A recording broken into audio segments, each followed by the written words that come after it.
Everyone arrived carrying something. Stresses from work, business challenges, growing children, health issues, family health issues. How do you navigate friendship when individuals are being pulled into so many different areas and you're struggling to find time? This is an untraditional story about group travel.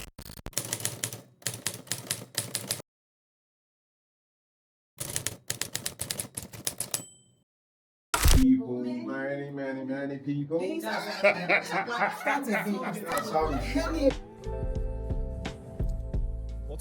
Arriving in Nairobi felt normal. Coming into Nairobi didn't feel unusual at all. We get onto the roads and get an Uber, and driving through felt very familiar.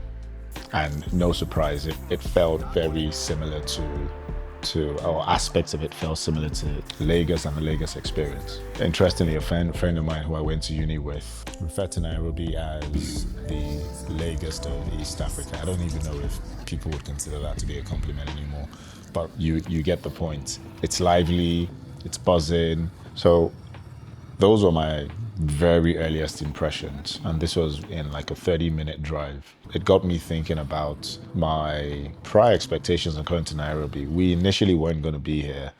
We had booked flights elsewhere, and due to disruptions around the world, our flight got cancelled, and we were resolute on the fact that we wanted to do an African country. I was a lot more than a little on the fence about Nairobi. I don't know what it was. Maybe it's my internet research skills, but I just wasn't convinced this was the place for us. And bearing in mind, the group trusts me essentially to come up with the right options and the right, combination essentially. So there was a little bit of pressure then in choosing Nairobi and choosing the right place. And it didn't help by the fact that someone I work with, who's Kenyan, mentioned, and we're having lunch this day, and I said, guess what, I'm going to Nairobi. And he was like, why? I was like, wow. So, and he's based in the UK, but then spends a lot of time here. And I think his view then was, you've got a range of options here, even within Kenya. Why would you prioritize Nairobi over like a Mombasa or maybe like the Masai Mara? But it had been booked. It was a choice we made. We wanted a city break, and city break it was. Nairobi felt familiar, but almost never happened.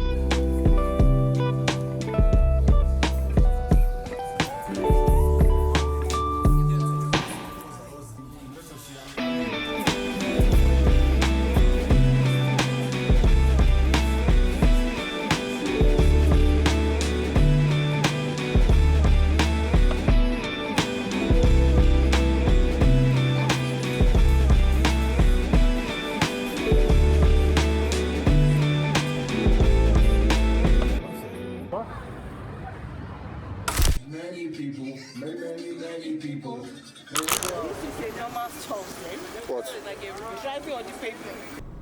An interesting fact, which I don't know that Kenyans would necessarily be proud of, but was reflective of the times we're in, and actually the journey that a country like Kenya has had. There have been loads of unrest here, well publicized. And even the week we came here, there was some unrest over something political. It still wears its past very vividly. Cities don't just become radically transformed into new age hubs. Kenya is regarded as one of the biggest or most prominent tech hubs within Africa. So it does have its place in a modern world, and that's very reflective here. But almost in stark contradiction, Kenya has Africa's biggest slum, an area called Kibera. It's not atypical of big cities. You see struggle with wealth, living side by side. And in a previous episode, I explored how sometimes that could make you feel where that becomes the prevailing feeling. But what I found out from speaking to particularly a tour guide we had was that despite all of that, it is also known to be quite safe, at least by Kenyans. Was this a true reflection of Kibera? With poverty comes challenge, and with challenge, sometimes that transforms into crime. I don't know the stats, and I don't want to sound ignorant about this, but the point being, there appears to be a perception that for such a big and prominent slum, it is deemed to be quite safe.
Bringing friendships into this travel space.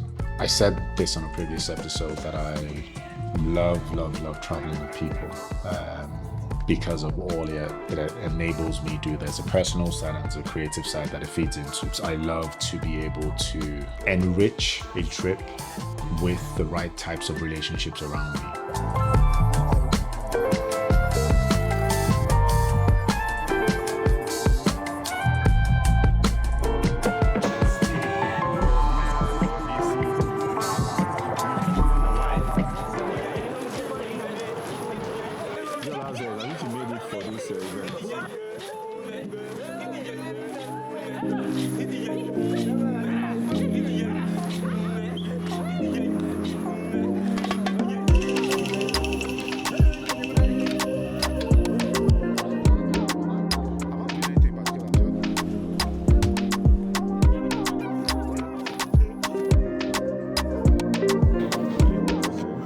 So one of the things we did was food. I was lucky enough to get some really good advice from a Kenyan friend of mine, who unfortunately just missed us whilst we were in town. But she gave us enough information around what she said, look, when it comes to Nairobi, the main thing that you're going to be doing is eating. She was like, there's a few things to do here, there, and everywhere. And I'm not sure if she was downplaying it. But she said the main thing you're going to be doing is food. Where you want to start with a place that does have local food, because Nairobi does have all types of food and is a merging of multiple cultures. She gave us the name of a place, and, say no more, I was straight in on the first day. We landed really early. What I liked about the first day as well for us is we landed so early, like insanely early, and the hotel we stayed in was kind enough to give us like a really early check-in. I'm talking about we were here before like 7 a.m. But ultimately, as soon as we dropped off our bags and we got settled in, we were out. And we tried some of the most amazing Kenyan food, and it was a lovely experience. The food was amazing. And it was nice to try something different. I don't know, something really satisfying about trying new food that is African and you could genuinely appreciate it. African culture has always had like sharing of food as a thing. People would typically sit around a table and would explore and would enjoy a meal or range of meals. And that was really a bonding activity, and it feels like it's something we've lost, even in family life, certainly in the West. So it's not lost on me that simple things like having a meal together is really important, and it was really helpful in just reaffirming the bond, essentially. I also think some of the best moments on trips happen around tables. The the best conversations we've had have been, and whether that be about like literally anything in the world, but they seem to happen around tables, around food. And really what it is the conversations around food tends to matter much more than the food. The food becomes a conduit to get there.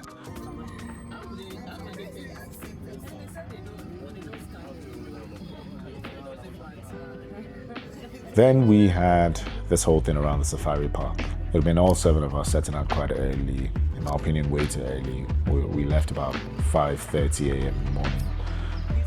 And actually, they tell you to do that because that's when you get the best chance of seeing the big five. The very biggest of them being the lion. When you be in the park, what you like when you're taking the photo of the rhino and you see the buildings of the city. When you're taking the photos of the rhino, you see the train passing on the top. When you're taking the photos, you see the airplane passing on the top. So this is the unique park in the Kenya.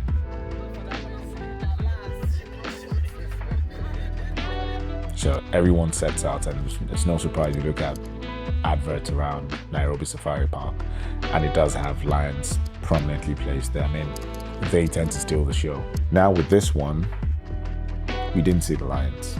So all the other animals, just no lions. And but what we got in return was we found a cheetah that had just made a kill and was having its meal. Unbothered by everyone around it, and you had all of the park rangers literally sort of turning up around there to say, look, this is something that we very rarely get to see. The cheetahs are a hard customer to nail down.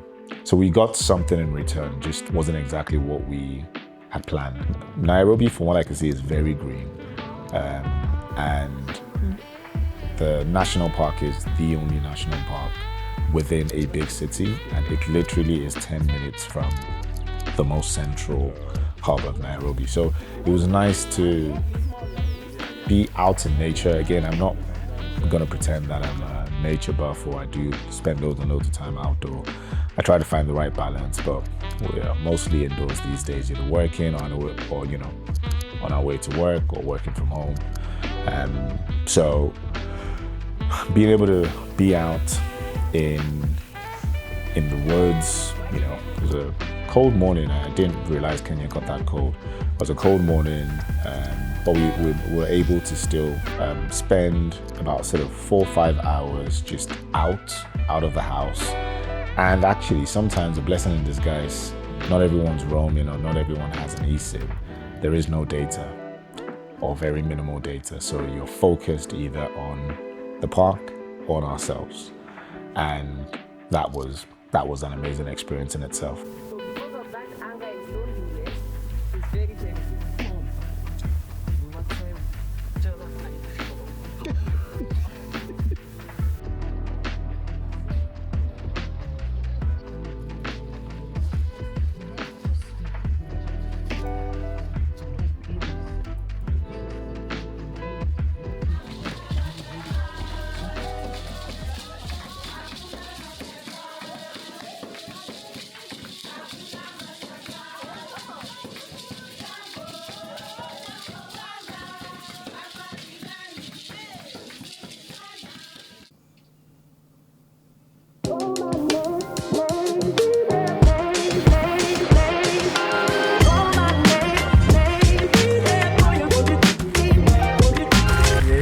Two, one, go. Lord, London forever.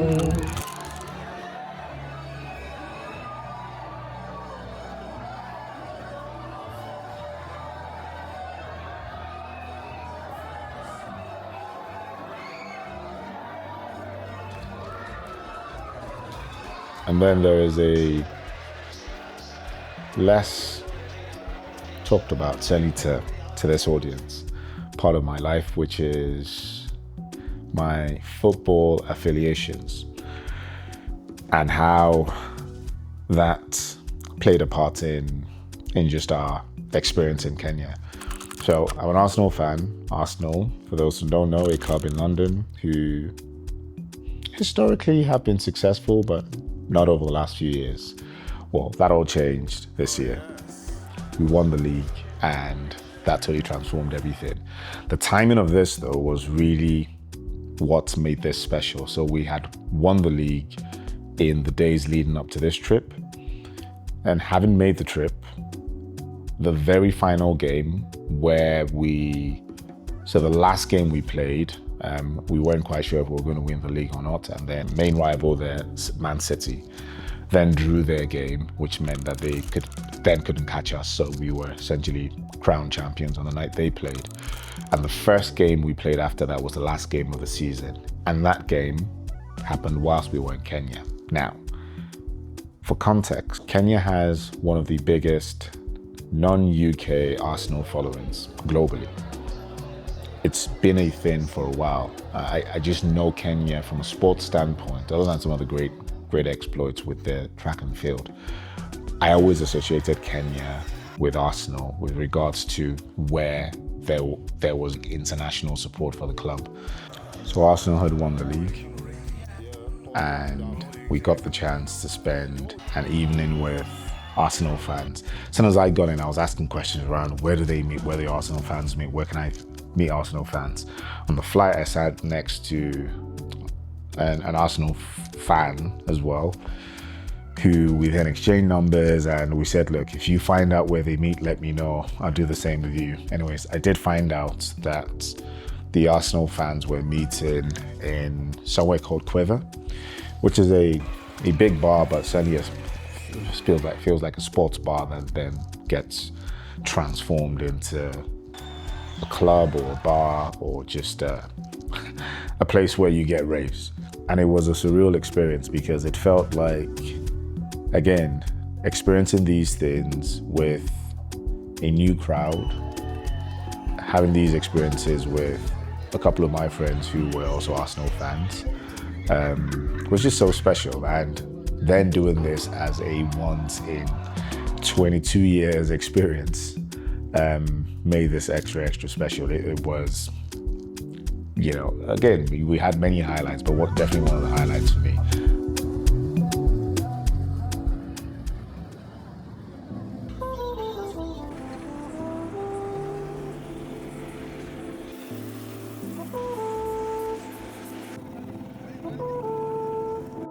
So what does friendship look like these days? I've talked about activities and stuff we did to help us be closer and bond better, but friendship for me is more intentional. It's saying that I will prioritize you despite my busy schedule. I will make time to check in on you to see how you're coping with the balancing act, which is life in this season. Growing up, being a teenager, or even being in uni, you just went with the vibe. You got a sense of people. Now, you genuinely allow your instinct to take charge. But there are also other things. So my faith comes in. I think people who are principled, people who share the same value system, overall, those are the sorts of things I think are more important to me in that process of selecting. And actually, I find that it's less around selecting in terms of handpicking friends. It's more about how I manage friendships that are, in my opinion, not serving me in the right way, or not edifying is probably the best way to put it. And that's the thing I'm starting to learn how to do better.